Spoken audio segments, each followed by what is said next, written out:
வாழ்க வையகம் வாழ்க வையகம் வாழ்க வளமுடன். குரு வாழ்க, குருவே துணை. பிப்ரவரி 17. இன்றைய வேதாத்திரி சிந்தனையின் தலைப்பு வாழ்வில் நிறைவு பெற வழி.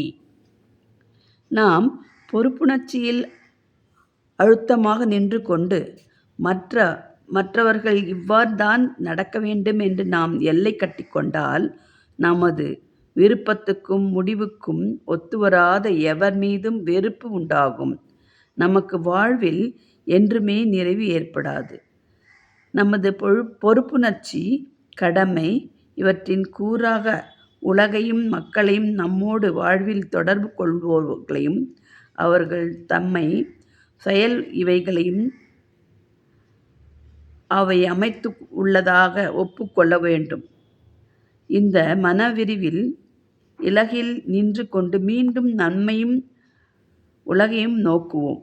நாம் எங்கு, எவ்வாறு, என்ன நிலையில் இருக்கிறோம், இவற்றை கொண்டு பிறர்க்கு என்ன செய்ய முடியும் என்று அன்போடு அகம் நோக்கி நின்று முடிவு கண்டு நமது கடமையை இயன்றவாறு செய்வோம். உலகம் வேண்டுவதையெல்லாம், சமுதாயத்துக்கு தேவைப்படுவதையெல்லாம் நாம் அளித்துவிட முடியாது. நம் விரைவில் இயன்றதை செய்து நிறைவு பெறுவோம் என்ற முடிவில் நடப்பில்தான் நாம் நிறைவு காண முடியும். அன்புதான் நமது வாழ்வின் ஊற்று.